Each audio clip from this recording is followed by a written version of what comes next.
Join us for an engaging and transformative workshop designed to empower your child to explore their potential and set meaningful goals for the future.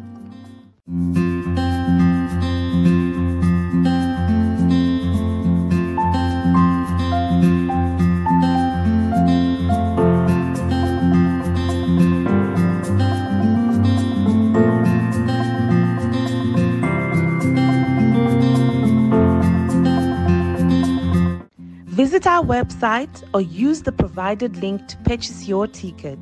For further inquiries, please don't hesitate to call or send a WhatsApp message to 063 2099 379. We'll look forward to seeing you there.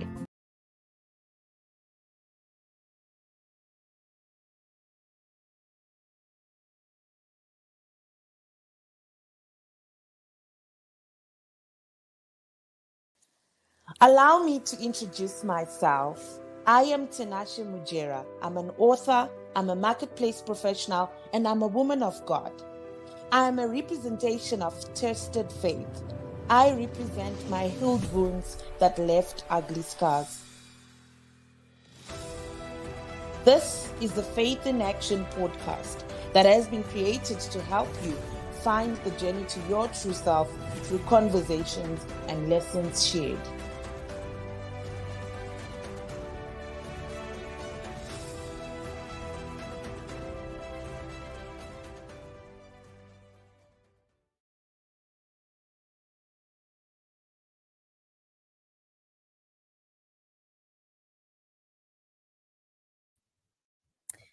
Good evening, everybody, and welcome to yet another episode of the Faith in Action podcast with me, your host, Tinashe Mujera.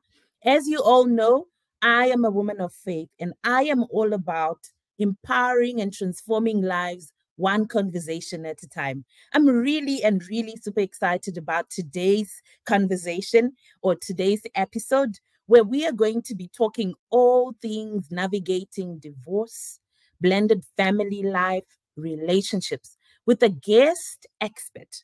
Her name is Chantel Blandine Deshalane. Oh my God, I might have butchered that surname, but she will forgive me. Chantel is a mom, she's a psychologist, she's a podcast host, and she's a coach regarding blended family life, divorce, and navigating relationships in those spaces. If you can all just help me to welcome this beautiful lady. Chantel, welcome to the Faith in Action podcast.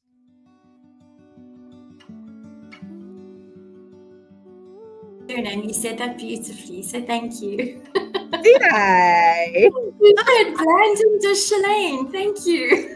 Awesome. A girl is doing some good things. That's good.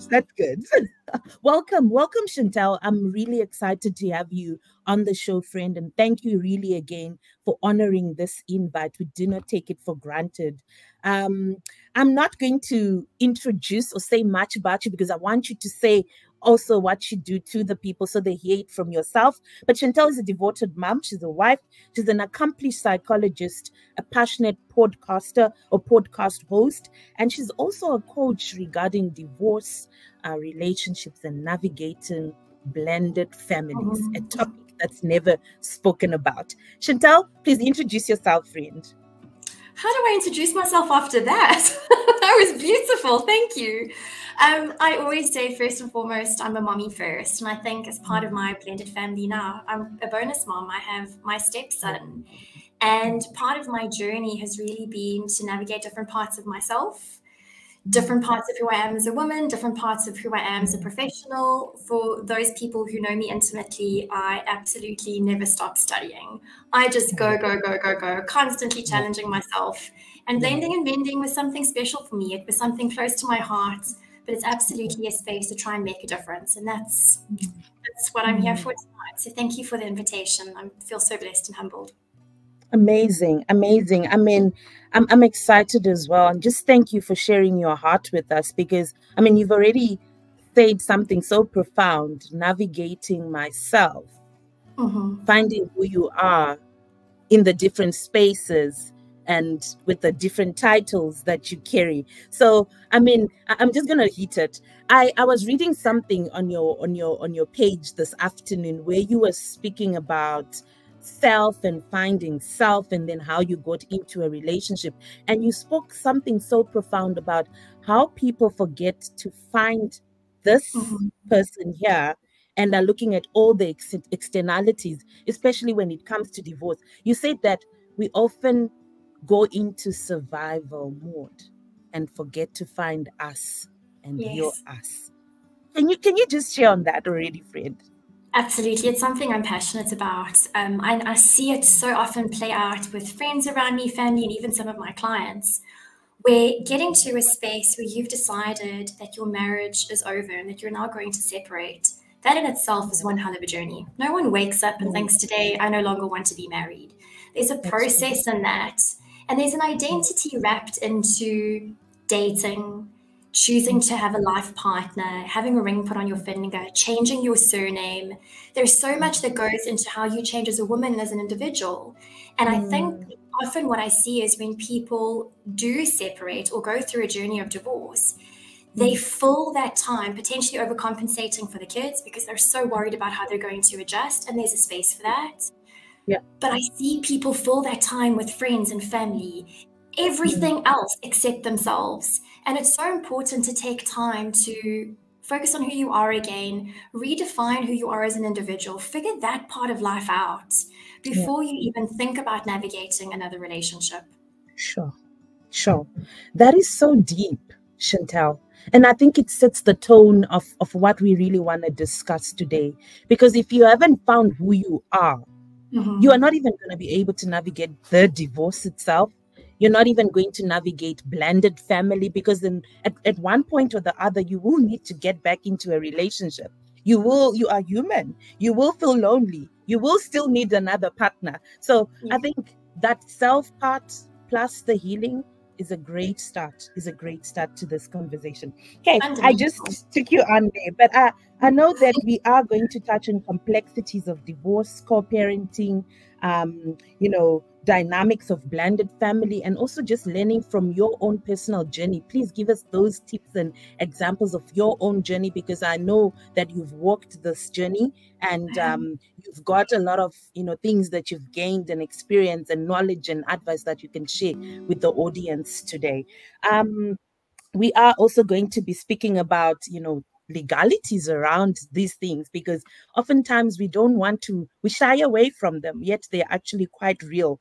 And I mean, I speak from a place of relating, because I'm a single mom myself. And if I'm going to get into another relationship with my daughter, that's already a blended family we're going to get into. But I don't think I've ever really looked at it the way you look at it and the way you speak about it. So I'm going to ask you this question, friend. Can you just share a bit about your journey and what led you to specialize in supporting families, through divorce, relationships, and blended family life?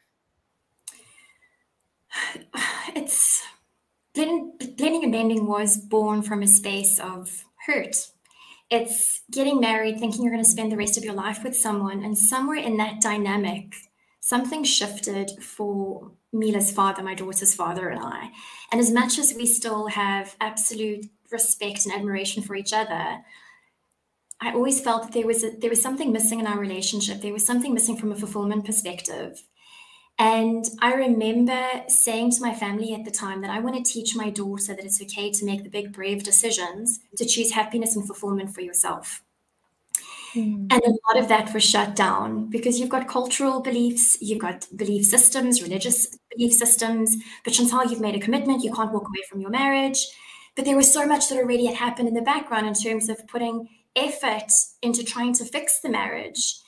And when I walked away from that commitment, there was a lot of judgment. It was an incredibly lonely journey. And I know my family are potentially listening to this now, and it's never a finger-pointing exercise, but I ultimately navigated my divorce on my own.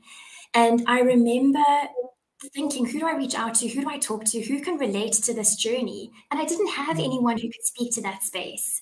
I remember going online looking for resources. We don't have a lot of resources that speak to the South African context of divorce in terms of, I come from an Afrikaans culture, I'm a Christian. So it was navigating those ebbs and flows and figuring out divorce and how I create a new normal for my daughter and the impact for her. And then there was the next chapter of life, meeting someone and embracing blended family life and introducing a new man into my daughter's life and watching a new man engage with her, but still encouraging her to have a beautiful relationship with her father. So blending and mending for me was to create a space where we could normalize these things. You don't have to walk this journey on your own. To create a space of absolute relatedness that you can share openly. Yes, I feel guilty that I've walked away from my marriage. I am grieving the loss of a chapter that I thought would be forever and is no longer.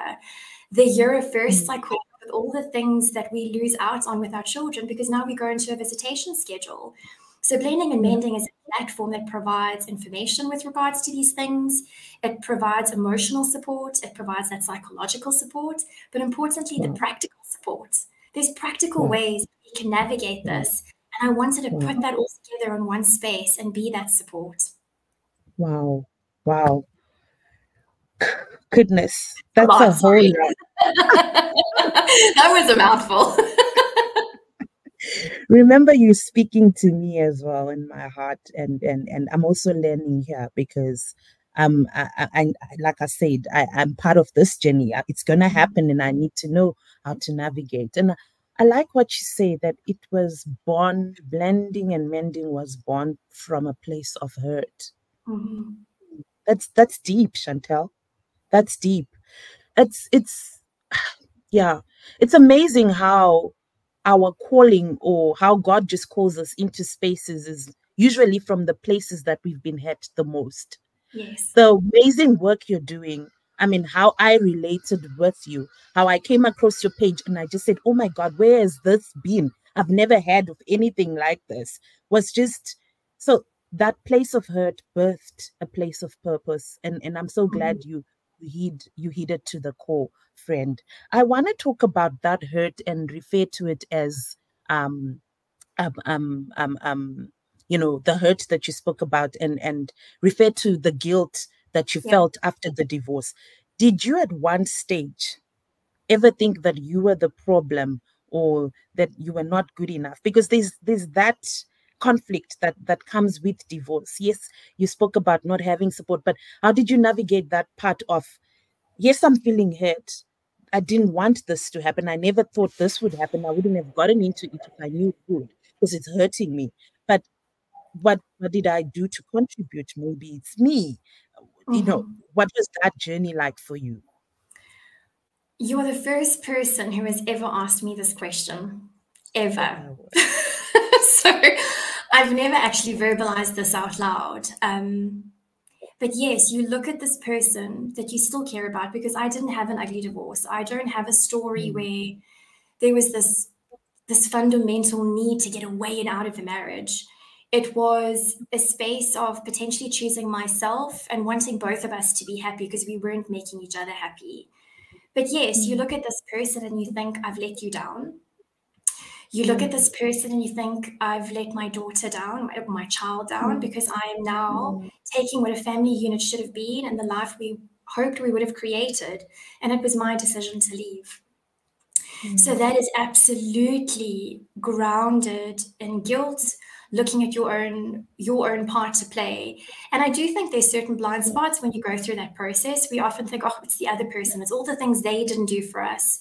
And it's interesting because in my year of healing, and I mean, I still heal, right? But in the time that I really took a side for myself, and it was during COVID, so I didn't have a choice. So God was good. But I reflected so much on the things I didn't fulfill as a wife that maybe could have made a difference in my marriage. And it's interesting because those reflections are things, I'm getting emotional. Those are things that I now potentially practice in my current relationship.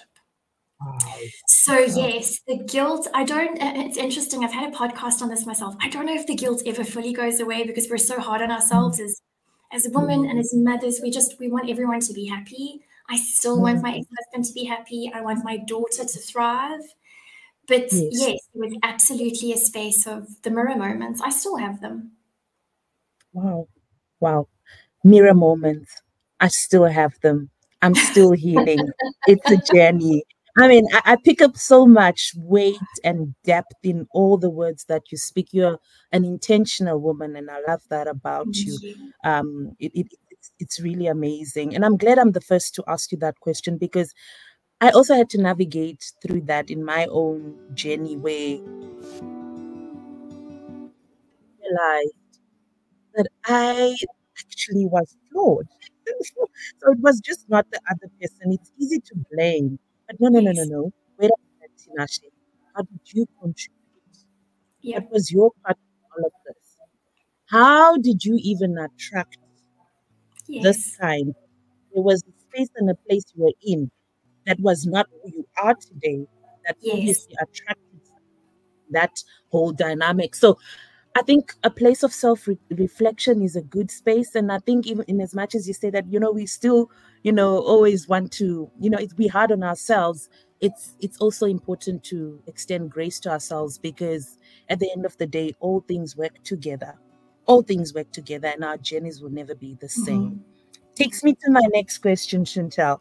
Mm-hmm. Um, how do you approach coaching families through complexities of divorce and a blended family dynamics? I mean, I'm obviously going to be one of your clients, when I decide to get married. You're I always have to get welcome. this with you, because I don't think I can be able, it's going to be important and vital that we come to you and come to an expert and someone who's walked the journey. Say, Shanta, how do you approach families that come to you and ask for help, regarding dynamics of divorce, managing that, and blended families? And before you answer, I'm just going to say to our audience and our guests, please, please, please, we encourage you to ask questions. Just put them on the chat box and we'll answer them at the very end of the podcast. Over to you, Chantal.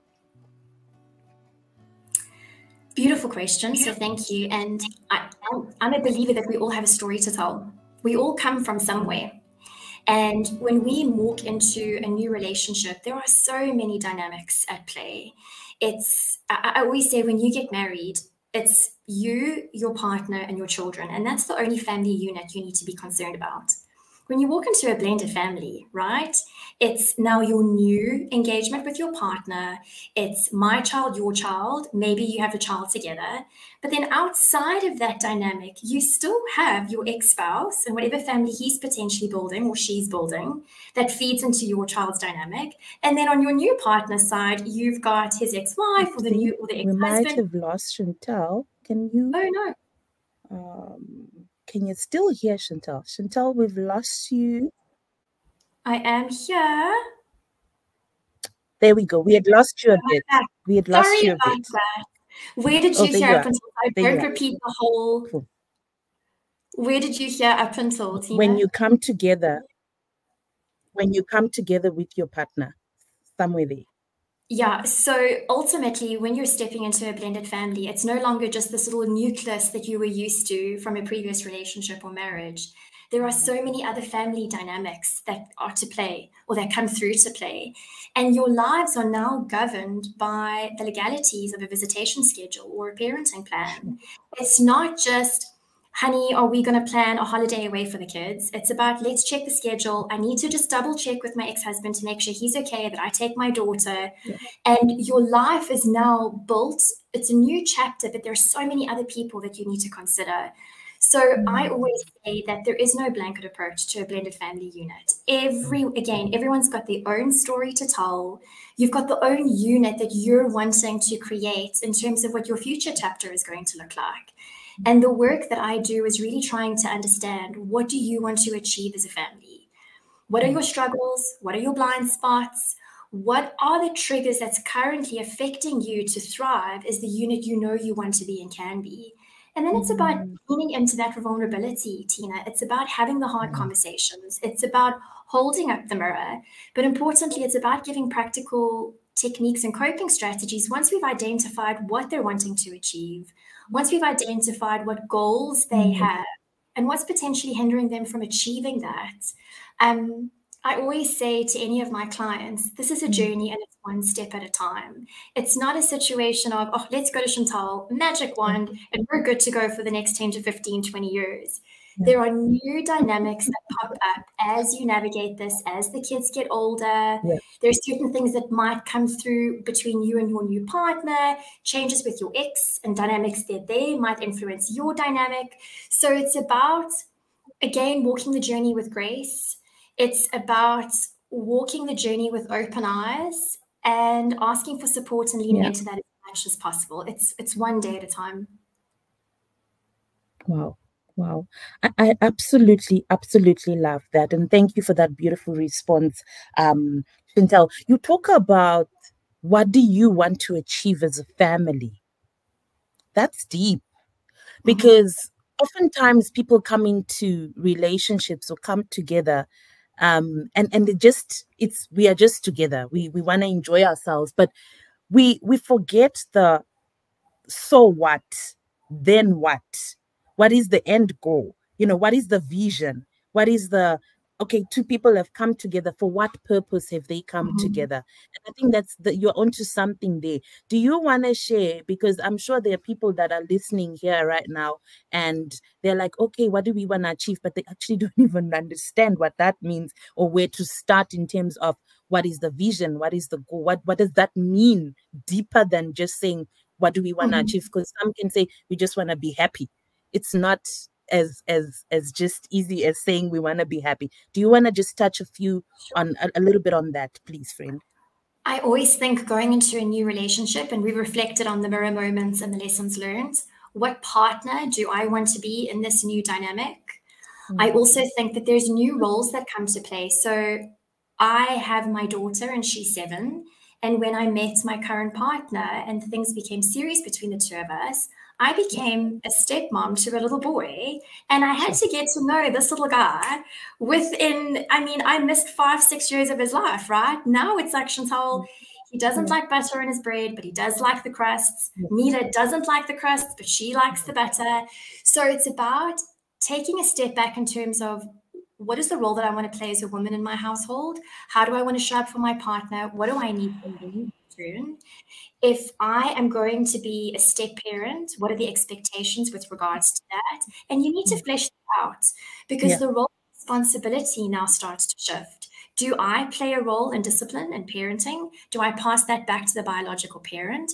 What are the rules of engagement in our home? Because it's not as simple as the nucleus that you once had before. And I haven't worked with families and teens as yet, but I've seen the movies and I've heard the stories about the kids saying, you're not my mom, you're not my dad. And right? So I could imagine, again, that would be another defining moment in that blended family to say, right, so where are we at? What do you need from me? I'm not your parent. I know that, but I love you and I'm here for you and I support you. Is that enough? And it's about having those constant check-ins as a family in terms of, what do we want to achieve? What brings us together as a unit? Because we are a new family unit. Sure. Chantal, that's deep. I'm not your mom. I know that. But I love you. Oh my God. That is so deep. So profound. And I always think about it myself, to myself, because I'm most likely going to be, again, I'm going to get into a blended family. And I always imagine a dynamic where, you get in and say your partner has children or a child. And I think the first instinct, and this is going to help a lot of people, they don't talk about it, but it's real. First instinct from a woman, Chantal, is you almost want to overextend yourself. You want to be like the best mom to them. Absolutely do. Competing with them. How does one navigate that? You've touched on something so important, because I do think we go into these blended dynamics, and I made a note of that. We overcompensate. Right? We overcompensate for maybe what they're not getting in their other household. We overcompensate with our value systems and what we're wanting to bring into this household for these children. And for me, it's about, what are those energy drainers and all that effort genuinely worth it? What is the essence about what you're wanting to achieve once again as a family. I always say to blended families, it is not your role to step in and replace the parent. Wow. My daughter has a father, my stepson has a mother, and those are fundamental roles in their lives. But do I want to nurture him as a mommy when he's in our space? Absolutely. Does my new partner step in and echo role model behaviors with my daughter? Absolutely. And again, it's about navigating that. I think if you're overcompensating and you can feel that, it's a mirror moment. Mirror moment. Friend, learned a word today. Mirror moment. I love it. Absolutely. Thank you for that response, because it's really, really real. I've had friends that do that and they get drained, and it just doesn't work out well. And I also felt it for myself that I might end up in the same space because you're trying too hard. But well, thank you for that response. I mean, we often talk about women when we talk about blended families, and we talk about marriages and divorce, relationships, divorce, and what we're discussing today. How do men, because this is something we really need to tap into now, it's something I've been really thinking deeply about, even with abuse and all of these things we talk about, we usually just, are on the side of the woman. But I've recently been encountering a lot of men that are actually being abused and are suffering, but they can't say it anyway. How do men, what's the part of men in this whole dynamic, or how have you helped men, or what have you seen is what affects men when it comes to this? Because I know, I've been having conversations with certain friends, they're worried about their kids, and tell me about that dynamic if you've worked with that, Chantal. So I haven't as yet had a male client, and it's interesting because on my Instagram profile, I'd probably say 85 to 87% of the people who follow are actually female. But I have had a male podcast guest, and I've also looked at this through the lens of my current partner, Tristan. And take gender out of it, you're a parent. Yeah. Right? You have experienced your own sense of hurt in terms of the marriage ending. You are also needing to rebuild your life and find your own identity again all over. And I always use my ex-husband as an example in terms of him being a single daddy to a little girl. And one of my very first podcast recordings, I shared that he probably does a better pony for her hair to school than I do.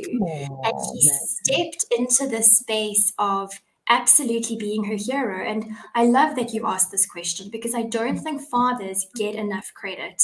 I look at my current partner, Tristan. He is a dad million to his little boy. He's the dad who's at every single cricket match. He's the dad making sure that school uniforms are bought, that all the stationery is purchased. Whatever this little boy needs, he's the daddy that does it.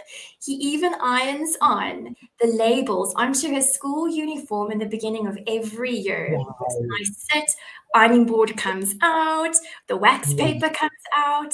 So it's definitely, we don't verbalize it enough, but we've got dads who are also grieving the loss. They themselves are needing to figure out who they are, and they themselves are also building up That's so true. a new normal for themselves and for their children. So haven't coached as yet, but what we do is on the Blending and Mending channel, Tristan and I do an episode called Seriously Old Dirt, where we actually share podcast episode of our experiences as a stepmom, as a stepdad, as a mom, as a dad, and we share that male lens in those episodes. And I've had so many people reach out just saying, Chantal, it's so great to hear Tristan's perspective. So it's definitely a space we're trying to cater for on the platform. Wow, I'm definitely on that one this week. I'll give you feedback, friend. Amazing, amazing. I'll send you some. Amazing, Chantal. Yes, because there's so much pressure on men and so little spaces or safe spaces for them to vent, to share, to be vulnerable, to be authentic, and to just say, actually, I'm also going through this. And they often have to go through it in their heads. No mentors, no one around them to understand.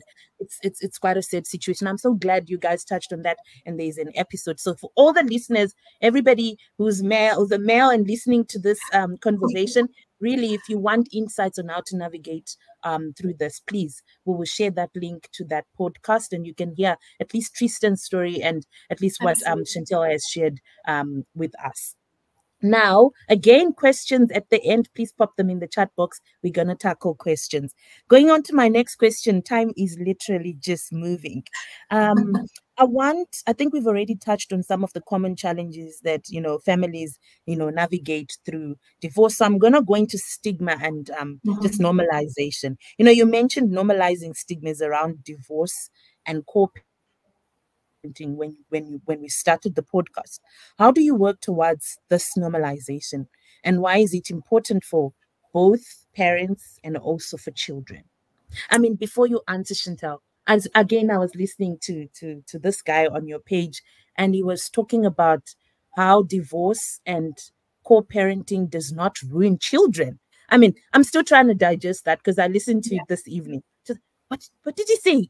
Okay, what does that mean? Yeah, please take us through and touch on that as you respond. I will. So I think for me, the stigma especially was a lens, because I have a little girl who is now a stat, right? I'm a divorced stat. She now no longer has her family unit. And that hit hard for me. And I think for me, the normalization, more so than anything, has been for our children. We have grown up that, yes, you make a commitment and you make vows. And I fundamentally still believe in marriage. So I'm not pro-divorce and advocating it to the world, right? Totally. But I do not believe that you serve yourself, your partner, or your children to stay in a marriage that no longer serves you, to stay in a marriage that potentially is abusive, to stay in a marriage where you fundamentally cannot be your authentic self because of whatever dynamics might be at play.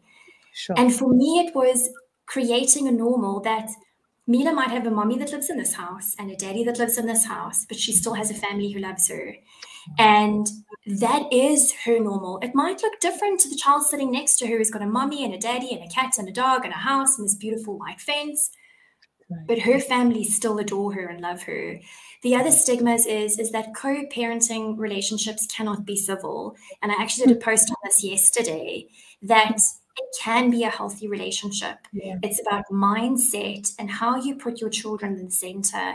And the episode that you're referring to is with Jay Skibbins, where he was saying, again, if you do your emotional healing, and that was the context of the episode, if you do your emotional healing and you can step up for your children and offer them a space of support, a space of leaning into their vulnerability, listening to their concerns, being a parent who offers them a space where they have that soundboard and there's no judgment around it. Divorce doesn't need to be this ugly thing in their lives. The flip side is you do have a lot of parents who potentially can't move past their drama, and it becomes part of the children's lives, and it doesn't have to be. So it's about, you can live a normal life after divorce. Your children can thrive after divorce. But again, parents, there is a lot on you to make sure that that happens. Wow, Chantel. Yeah, a lot comes to my head as you speak, just a whole lot. I'm going to start here on emotional healing, emotional intelligence, emotional healing, emotional development. A lot of times, like you said, we almost think the moment we hear the word divorce, we hear fighting. It's like they're synonymous. It's like it's divorce, so we are fighting. But actually, we need to really, change the way we think and see it. And yes, it's not a good thing, but it's not about fighting. You can divorce in a civil way, like you said, because oftentimes, why does this thing happen, Chantel, where you find yourself in fight mode, like you just want to fight this person, you just feel like every time you see them it's not good. And I'm talking for myself too here, because I mean, I'll see my daughter's dad, or just a simple chat with him can really end up being a whole complete mess. So rather, let me not talk to him, because I know it's not going to be a good conversation. What is that? Because I see myself getting into anger, bitter immediately. There's a whole lot of emotions. And at that moment, I can't even control. I just want to let them out. And only afterwards do you realize, oh my God, what did I just do? But why does this person, after so many years, continue to trigger me like this? Is this normal? Yeah.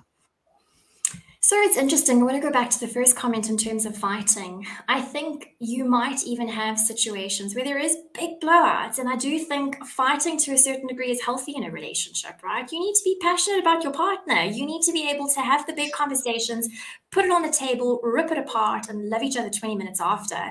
I take a little bit longer to bounce back. Give me 2 to 3 days, right?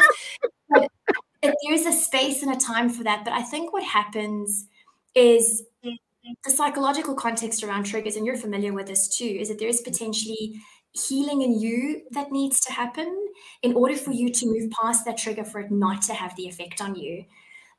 So often between these two people who can no longer see eye to eye, there potentially needs to be a mind shift of, we might not like each other, but we're not going anywhere. We have a child together. And we need to still raise our child together, even though we might not see eye to eye. So there's a mind shift that potentially needs to tap in. And often it's not as easy as saying, okay, I'm going to leave my drama at the door, because that person triggers you, there's hurt. So my first response there would be is sit in the hurt, right? Figure out that hurt, understand the triggers. What I see a lot in blended family dynamics as well is you're bringing all of these different families together, and sometimes it's not so much the trigger, but it is a fundamental shift in value systems. The value systems I have might not be the same value systems that your ex-wife has, right? But yet there's a child in the middle of this. Is that a trigger? I question that in the work that I'm doing at the moment. I feel that there's a value system breakdown, right? And I'm not going to change my value system, and she's not going to change hers, as an example. So how do we come together to do what's best in the best interest of the children? It goes back to that guiding principle. But yes, there's a lot of healing. It goes back to our very first conversation. There's healing that needs to happen. Sure. Chantal, this is an interesting conversation. I mean, there's a lot.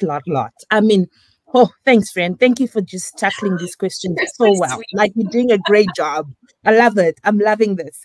I mean, the second part to this is in something that just triggered now, or just occurred to me, is we often talk about blended families and, co-parenting and all of this dynamic in a space where both parents are wanting to be involved in the children's lives.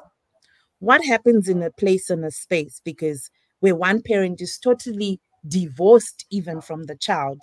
Now, I'm going to use me as an example. I meet someone with a child, but their mother is fully involved. Now, on the other end, my child's dad is probably not fully involved, he's not present, he's not there at all.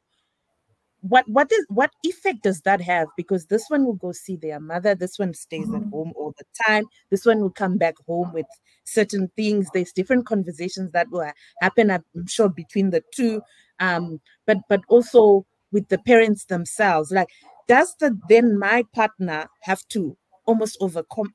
Like, how do we navigate? This is blended families and navigating. Big one, friend. That's like a whole hour counseling session. If I have to pick it apart, I would say that first and foremost, if you look at the two divorced families, there is a parenting plan that typically governs what the content looks like, or contact looks like, what visitation looks like, what routine looks like, etc. If you have a partner or an ex-partner who's not showing up to the sports games, who potentially doesn't swap back time every second weekend when they're supposed to have the kids and they're quite happy to forfeit that weekend, it gets to a space where you, as the parent on the other side, that's not your relationship with the children to solve. Right? There is a parenting plan that governs what it needs to look like. If the other parent has other priorities and unfortunately their child is not their priority, yes, I would absolutely encourage you to have the conversation. Have the hard conversation. Put it on the table. The children are being impacted. They're asking for you. They're missing you. Could there be a change in routine? But there comes a time and a space where you need to realize that you can only control what's happening in your home. You can't control what's happening in your ex-partner's home. That's right. That relationship that they need to foster and build with their children is on them. Sure. You are the mom in this house or the dad in this household that will always speak of your ex-partner or their father or mother with absolute respect, with kindness. You would always encourage the contact. But more than that, you cannot do. And it's about separating those dynamics of, is this my stuff? Can I control this? If I can, I'll feed into it. But if I can't, I can look after my family dynamic. And then I think, and it's interesting, you've touched on the one child having a very involved parent versus the other. Part of that is part of my story at the moment.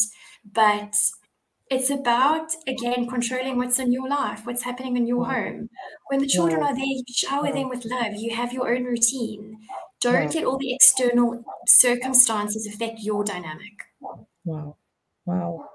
Yo, Chantal, I'm definitely booking a session because. But there's work in that one, by the way. There's a lot of work in that one. That was a quick answer. I can feel it. I mean, really. And it's things we don't want to face. And then we only want to complain when issues arise, but we haven't dealt with the roots. We're looking at the fruits, and that's wrong. These are the conversations and the things we need to be discussing and talking about in our society in this day to be able even to rebuild families, Chantal, because this is all about rebuilding what's been broken, rebuilding families. Again, this is God's plan is to have a proper family unit, and that is the proper family unit in that context. As you said, it may not be the normal, but it's the normal here. So we're rebuilding. It's a work. This is work. Chantal, our time. I'm gonna ask you, friend, to just go into this question. Tell us about your podcast, because I don't want the people to miss that. It's very critical. What topics do you typically cover, and what do you hope for listeners to gain from tuning in? The podcast is so dear to my heart. So it's Blending and Mending. It's on YouTube, Spotify, Apple Podcasts. You can also find the links on my website. So www.blendingandmending.com. But again, for me, it was creating a space where people can share their vulnerable stories, where people would be brave enough to come online and share their hurt and their triumphs, and to give people hope that even though what you're going through right now feels so overwhelming and it feels like you're never going to get through this dark cloud, that there is a silver lining and that you are going to navigate this chapter. And podcast topics, I mean, there's been so many. Divorce guilt, separating or having a divorce because someone's had an affair. There was a big episode on that. Co-parenting, general aspects with regards to relationships, self-care, self-identity, step parenting. One of my first episodes was also a woman who chose a very different parenting style. They chose something called nesting. So they decided to stay. They got divorced, but they decided to stay in the same house for the children. He had a new partner. She had an extension to the house, and they chose to live their life like that. And when I had interviewed her, that had already been their routine, I think, for the last 15 years. So it's also interesting to see that there's no one way to do this. There's different ways to do it, and it's about figuring out what works for you. Sure. I love that. I mean, just like our callings and our beings and us as human beings are just different and unique, our stories are also equally unique, and we need to embrace that. It's not going to be this perfect picture that society has painted. Yes, there is a godly standard. Yes, there's things and values we need to uphold, but the journey is not like this. It's gonna go in different for each and every one of us uniquely. So I love that. So how do you use your platform to advocate for support, advocate for and support families going through divorce and navigating blended family life? It's about creating the aha moments, right? I've had so many people reach out and say, Chantal, I've been thinking this, but I've never said it out loud. Chantal, I never thought about it this way, and this guest said X, Y, Z, and that just resonated. So the platform is there to create a space of relatedness, to create a space of absolutely not feeling judged, and to know that you're not alone. Because I think once you've decided to go through a divorce process, whatever the separation might have looked like, you feel like you are the only person in the world who is going through that hurt. You're the only person in the world who you feel is going to absolutely impact your child in terms of the decision you make. And the platform is there to create a space of you're not alone. Other people are walking this journey. Other people have walked this journey. And then let's lean into their coping strategies and see if any of that resonates in your space. Absolutely amazing. Absolutely amazing. Friend, I'm going to go into the next question and talk about, quickly, just let me know how you balance all of this. How do you balance all of this?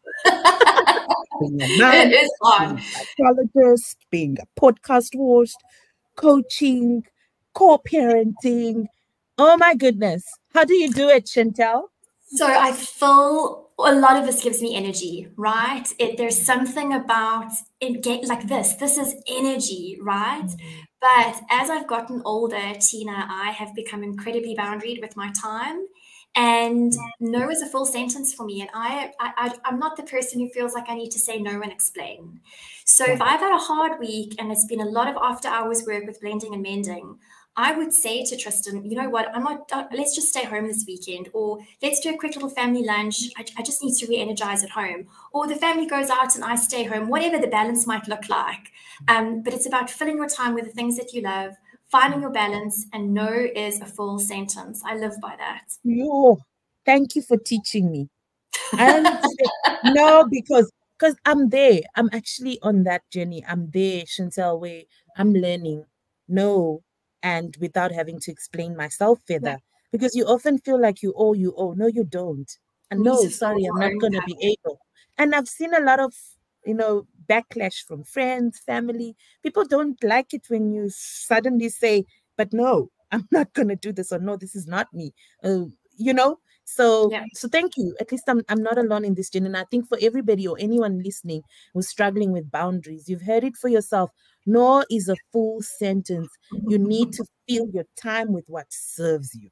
That's it. Absolutely. And you need to do that for yourself and for your family, because if your cup is empty, what do you give? I learned that the hard way. Sure. Yeah. Thank you, Chantel. Thank you. What advice would you offer to parents who are navigating the complexities of divorce and blended family life? Just some inspiration, a nugget, some advice that they can work with. Take time to grieve. Sure. Sit in it, feel it. It's a conversation I recently had with a podcast guest as well. Take time to grieve. Figure out what that feels like now for yourself, for your children, what this new life is going to look like going forward. Reminisce on the old, reminisce on what it could have been, and grieve that loss. Take time to grieve. Thank you. Mm-hmm. Be kind to yourself. And sit in it. Sit in it. I usually It's say hard simmer to sit in it. But it's so hot in South Africa at the moment. I don't know if I want to say simmer, but I usually say sit on the hurt, simmer in it, feel it. And that's a hard space to be in, but it's the only way you're going to move forward. I like that, but it's the only way you're going to move forward. A lot of us run away from ourselves. We run away from self-introspection. We run away from me time. We run away from facing ourselves and going deep within ourselves to take out those childhood traumas. Mirror, you said it. You said it. You said it. Oh my word. I'm loving this, Chantel. So tell us about your hopes for the future in terms of supporting families through divorce relationships and blended family life. What does the future look like? So for me, it's to absolutely grow the space, especially in South Africa, because we don't have resources that speak to this. I want to encourage people, if they want to be a podcast guest, if they've got a story to tell, reach out to me. I want to create, again, normalize this across cultures, normalize this for women, for men. And I want to breathe life into this more so. I mean, I was sharing with you before we started, blending and mending turns a year old next month. It's a big one for us, and there's a lot that we've got planned for this year. But I can't do it without the people who are prepared to share their vulnerability and share their stories. Because it is a place of authenticity. That I can say for sure. Yes. Yeah. Place of healing, authenticity, transforming, and bringing growth, exactly, new perspective to life and seeing it in a different way. Love it. You talked about masterclasses on your page. Yes. Can we have a masterclass, man? So that is part of the 1 year anniversary. I want to do a whole event, potentially in the month of April, but it's tricky with all the Easter holidays. So I don't know if I've planned this right. but I'm wanting to host virtual classes. I want to see, depending on what the need is in Johannesburg, potentially host face-to-face. Tristan and I are talking about couple workshops. So we've got so much planned for 2024. So I will keep you posted, friend, I promise. Please, Chantal, we in for that in person in Joburg. We're not doing virtual in Joburg because we want to meet you, I want to give you a we hug. want to learn from you. Exactly. I mean, right now, even. So please, when you're ready, let us know. Me and my girlies and everybody else around me will definitely be. Thank you. Are there any, you spoke about the projects and everything exciting. Now, before we wrap up, Chantal, where can our listeners find more about you? I know you said it in the beginning, but please reiterate your coaching services as well, and also your podcast. So everything is on the Blending and Mending website. So www.blendingandmending.com. And then you can find me on Instagram, on Facebook. There's the Blending and Mending YouTube channel, Spotify, Apple Podcast. I've tried to touch as many different social platforms as I can. But if anyone wants to send through an email, it's chantal@blendingandmending.com. And I'm always ready to engage. I'm always ready to walk the journey with you. You don't need to do it alone. Oh, listen, how do you close with such a beautiful note? Chantal, it's been an absolute pleasure having you here, friend. I can't believe we're reaching an hour already. This has been so good, so valuable. Exactly. So empowering, so transforming, so much of healing. I feel it. So much of knowledge that I've just gained even for myself. And like I said, I'll definitely be knocking on your door to get more counseling when the time comes and I want to get into a relationship. But thank you so much for your time, for honoring this podcast, the Faith in Action podcast. Thank you on behalf of all our guests that have joined, that are watching, that are learning. This is valuable. We would have paid, I don't know how many thousands just to get all of the information you've shared with us. So we don't ever take it for granted because it's a seed into someone's life that definitely needs it and was going through some of these toughest, issues we spoke about, but they've received an answer and now they know what to do because, again, a safe space and a place of belonging. It's Blending and Mending with Chantal. Blending. There we go. Thank you, everybody, for tuning into the Faith in Action podcast. What an absolutely amazing episode. I truly enjoyed myself and I've been empowered and I really have been transformed. Until we meet again next time, from me, your host, Tinashe Mujera, it's goodbye. Bye, everyone. Allow me to introduce myself. I am Tinashe Mujera. I'm an author, I'm a marketplace professional, and I'm a woman of God. I am a representation of tested faith. I represent my healed wounds that left ugly scars. This is the Faith in Action podcast that has been created to help you find the journey to your true self through conversations and lessons shared.